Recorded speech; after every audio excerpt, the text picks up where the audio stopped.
At nalinisan na nga natin lahat ng mga parts. Kanyang block, head, throttle body, and kanyang piston. So, salpak na natin to. So, yung gamit natin na block is Pitts Bike Chrome bore 68mm. Sa connecting rod naman is same Pitts Bike, then forged connecting rod. At yung other parts natin sa engine sa loob is Pitts Bike rin. So tara, install na natin to guys. Yung spacer, gasket.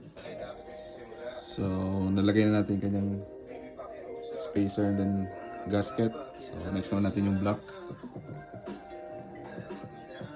So install na natin to. So nalagay na natin yung kanyang block. So next naman natin gasket at yung kanyang cylinder head. At nasalpak na natin yung kanyang cylinder head, and then next naman yung kanyang mga internals. So the same TDC, and then 1 to 15 from 2 to 3. Tapos lagyan natin ng oil. At gamit natin na cams is Pitts Bike, all the way Pitts Bike yung build natin. At yung kanyang cover.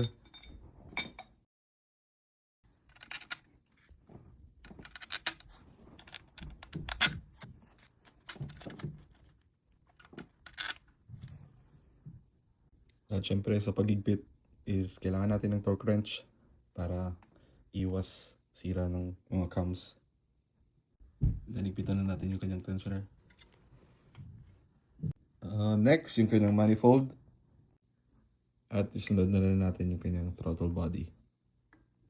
At kanyang cover. So nilagay na natin yung kanyang throttle body. And then yung kanyang radiator.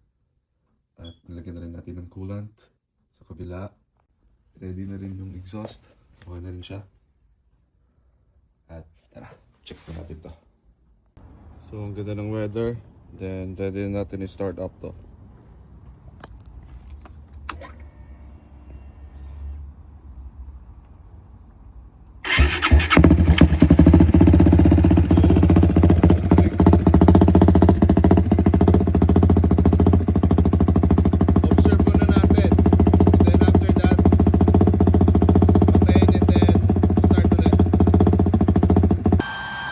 After like 5 to 10 minutes na pandar, stable yung kanyang what we call this one, idle, and then yun, second start up pag lumambig na ulit. Can't wait to ride.